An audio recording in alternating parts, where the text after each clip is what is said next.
जो तो इस संपत्ति को छोड़कर अपने मित्र के साथ रहना पसंद कर रहा है। कौन ऐसा भोजन उत्तम कुमार के मित्र ने जंगल में खिलाते हैं जो इस दरबार को छोड़कर और यह संपत्ति को छोड़कर आज चौथा दिन बीत रहा है।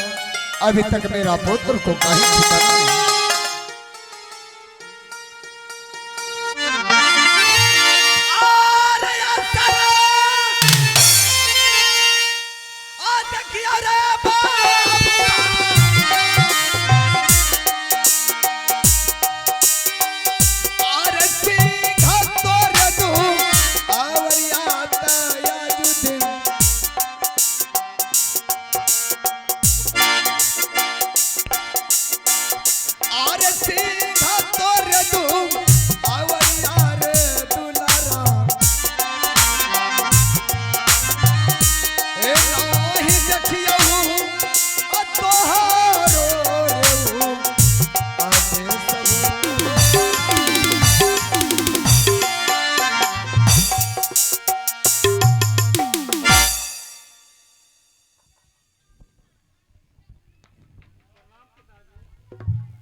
मित्र जी, हाँ दोस्त, यही अपना महल है मित्र जी।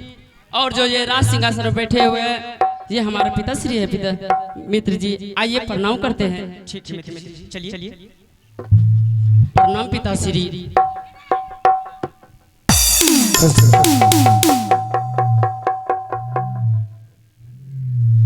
ओम नमः भगवते नमः।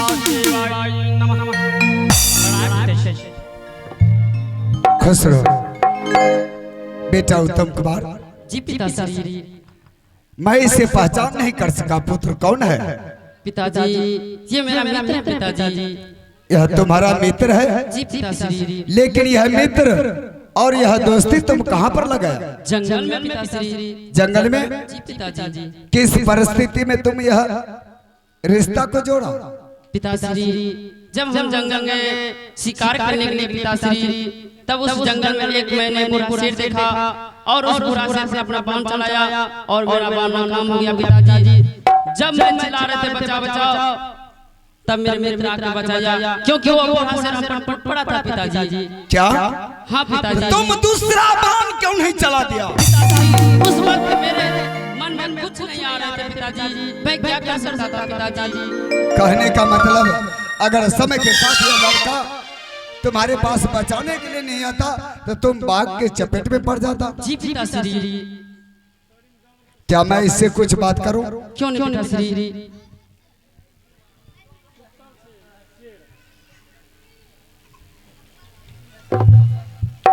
क्या नाम है तुम्हारा? मेरा नाम भक्त ध्रुव कुमार ही नाम पिताश्री। भक्त ध्रुव कुमार। हाँ पिताजी। बहुत सुंदर नाम है। मैं तुम्हारे नाम को पसंद किया। लगता है अगर तुम नहीं रहता जंगल में तो आज मेरा पुत्र जीवित लौटकर मेरे पास नहीं आता, बाघ का शिकार बन जाता। क्या मेरा पुत्र उत्तम कुमार तुम्हारे साथ दोस्ती क्या है? हाँ पिताजी। क्या तुम भी मेरे पुत्र उत्तम कुमार के साथ दोस्ती क्या है? हाँ पिताश्री। दोस्ती का रिश्ता क्या होता है तुम दोनों को मालूम है? पिताश्री जैसे वक्त बचपन में भगवान कृष्ण और सुदामा जी दोस्ती लगाया था पिताजी, यह दोस्ती हम दोनों में बरकरार ही रहेंगे पिताजी। हाँ। तुम ज्ञान का भंडार है। दोस्ती का रिश्ता क्या होता है तुम्हें मालूम है? दोस्ती नहीं तो संपत्ति से होता है और नहीं दोस्ती गरीबी से होता है। दोस्ती दिल से किया जाता है। हाँ पुत्र उत्तम कुमार। जी पिताश्री। हेलो क्या करें? पुत्र उत्तम कुमार। इधर सौंडा पीछे में सौंडा। हेलो हेलो मैं तुम्हारे हेलो हेलो हेलो हेलो। मैं तुम्हारे ज्ञान को सम्मान किया, जिसने तुम्हारे प्राण को रक्षा किया, संग तुम उसके साथ दोस्ती किया और दोस्ती की रिश्ता लेकर अपना घर और माता पिता को दिखाने के लिए आया। यह कोई साधारण ज्ञान नहीं हो सकता है। जी पिताश्री। मैं तुम्हारे ज्ञान को सम्मान किया पुत्र। इस रिश्ता में जो कमी रह गया है, आज मैं सिंह दरबार में इतना मजबूत धागा से बांध देता हूं, नहीं तो यह रिश्ता कभी टूट सकता है और नहीं तुम दोनों मित्र का यह रिश्ता कभी हट सकता है। पिताश्री। तुम दोनों मित्र मेरे करीब भी आओ। क्यों नहीं पिताश्री। Hello hello.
अजल बरे बाबुआ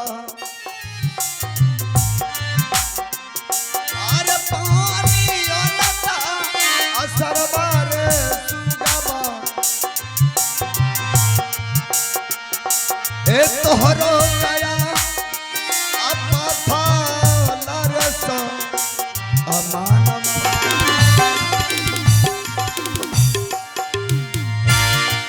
बेटा उत्तम कुमार। जी पिताश्री। आज चौथा दिन बीत रहा है, अभी तक मैं भोजन नहीं किया हूं तुम्हारे आदमी। चारों तरफ मैं अपनी नजर को दौड़ाता रहा कि किधर से मेरा पुत्र उत्तम कुमार आ रहा है। मैं अपने हृदय से लगाकर अपने जीवन को अभिलाषा मिटा। पिताश्री। आज तुम्हारे द्वारा मेरे दरबार में मेरे गोद में दो दो पुत्र आया है बैठने के लिए। तुम दोनों मित्र अपने पिता के गोद में बैठकर पिता को इस ढंग से सजाओ कि आज दरबार में पिता बहुत खुश रहेंगे। क्यों नहीं पिताश्री। आओ बैठो।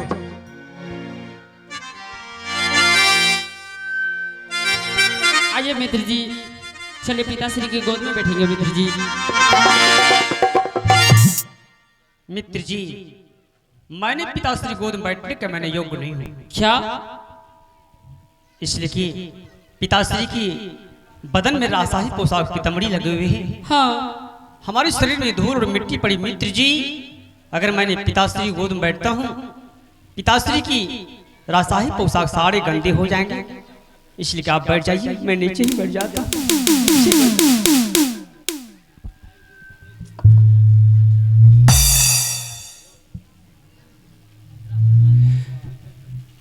मैं तुम्हारे भयभीति को समझ रहा हूं। तुम मेरे गोद में बैठने से भयभीत हो गया कि मित्र के पिता के शरीर में पीतमड़ी पहना हुआ है और मेरे शरीर में धूल मिट्टी लगा हुआ है। कहीं पिता के गोद में अगर बैठता हूं, पिताश्री का पीतमड़ी कहीं गंदे हो जाते हैं। आवेश में आकर उठाकर कहीं गोद से जमीन पर फेंक दिया तो मेरा अपमान होगा। नहीं पुत्र, ऐसा समझने का और सोचने का जरा सा भी जरूरत नहीं है। इसलिए कि जिस दिन से मेरा उत्तम कुमार तुम्हारे साथ दोस्ती किया, तुम यही समझना कि मैं तुम्हारा पिता हूं और मेरे गोद में बैठने के लिए किसी का आदेश का जरूरी नहीं है और नहीं किसी से पूछने का जरूरी है। जब तुम्हारा मर्जी हो तुम मेरे गोद में आकर बैठ सकते हो। पुत्र उत्तम कुमार, काम हुना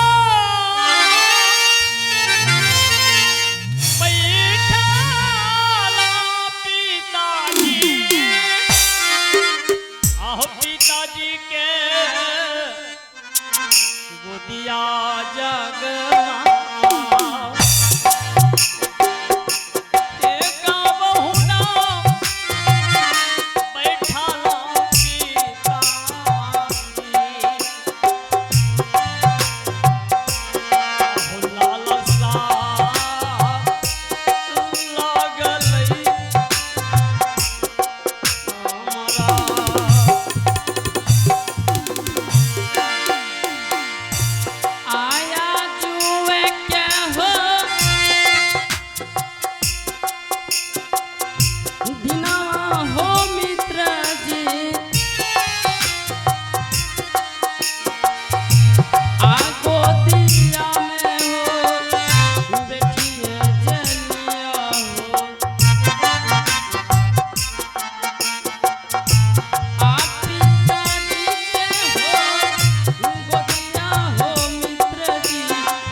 स्वामी जी, मैं आपको मैं पहले बोल के गए थे किसी पर्ची को बच्ची को गोद में नहीं बैठाना चाहिए, तो आप फिर क्या कर रहे थे?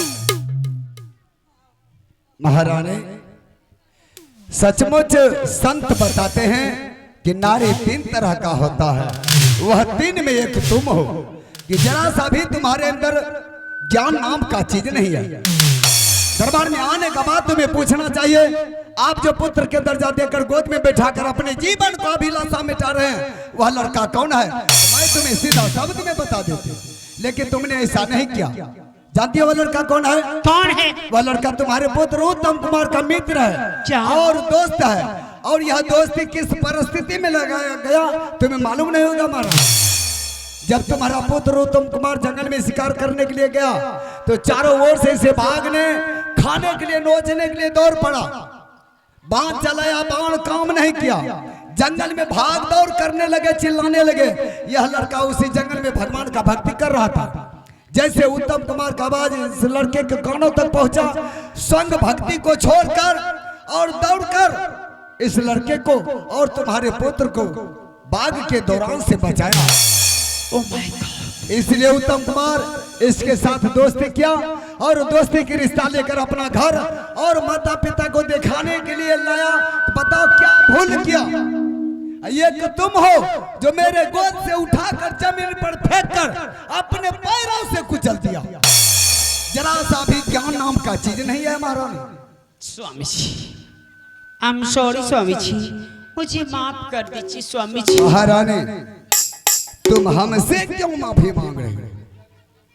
उस लड़के को तुमने इतना बड़ा अपमान किया, अपने पैरों से ठुकराया।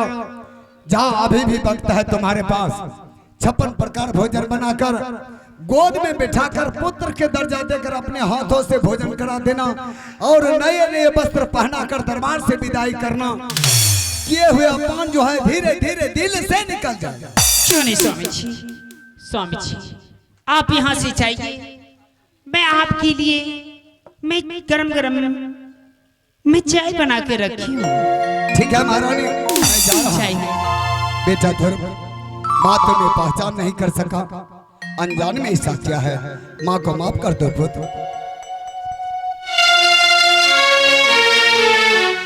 पिताश्री, इस बात को माता जी नहीं जानती थी जो कि आपके गोद उठा कर हमें जमीन पर फेंक दी। पिताजी